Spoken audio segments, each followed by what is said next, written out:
Boeing 747 is a large wide-body, two-aisle, airliner with four wing-mounted engines. Its wings have a high sweep angle of 37.5 degrees for a fast and efficient cruise speed of Mach 0.84 to 0.88, depending on the variant.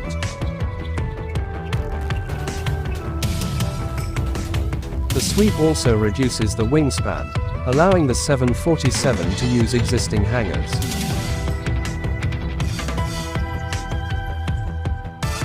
Raised above the main deck, the cockpit creates a hump. This raised cockpit allows front loading of cargo on freight variants. The upper deck behind the cockpit provides space for a lounge and/or extra seating.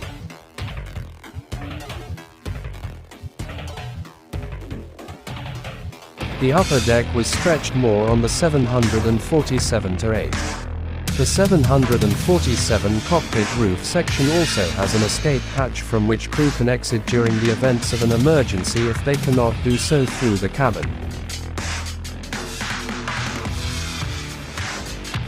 After introducing the 707 in October 1958, Pan Am wanted a jet 2.5 times its size, to reduce its seat cost by 30%.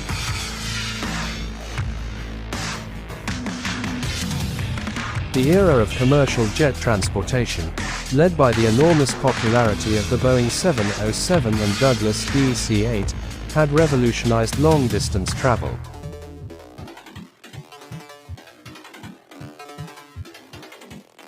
One of the principal technologies that enabled an aircraft as large as the 747 to be drawn up was the high-bypass turbofan engine.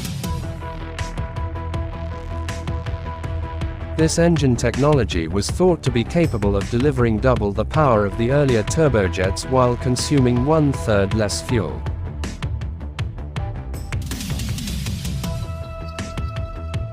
General Electric had pioneered the concept but was committed to developing the engine for the C-5 Galaxy and did not enter the commercial market until later.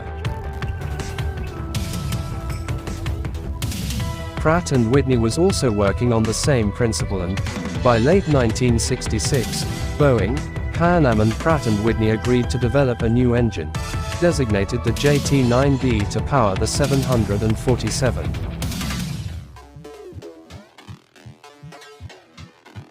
The project was designed with a new methodology called fault tree analysis, which allowed the effects of a failure of a single part to be studied to determine its impact on other systems.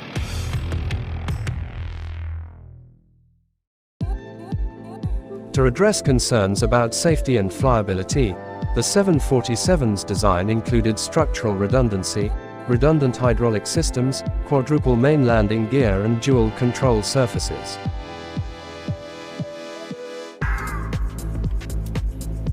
Additionally, some of the most advanced high-lift devices used in the industry were included in the new design, to allow it to operate from existing airports.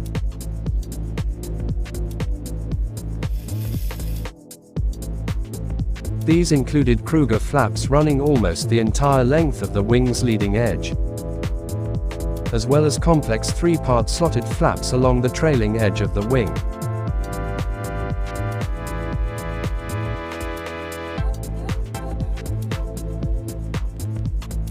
The wing's complex three-part flaps increase wing area by 21% and lift by 90% when fully deployed compared to their non-deployed configuration. Developing the 747 had been a major challenge, and building its assembly plant was also a huge undertaking. Boeing President William M. Allen asked Malcolm T. Stamper, then head of the company's turbine division, to oversee construction of the Everett factory and to start production of the 747. To level the site, more than 4 million cubic yards, 3 million cubic meters, of earth had to be moved.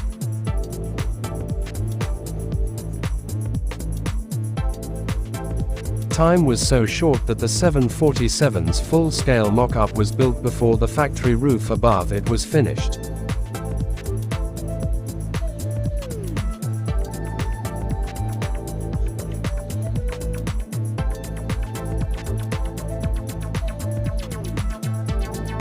If you got this far, thank you for being here, and please, support this channel with your comments, sharing it, and with super thanks if you would like to help us continue with this project.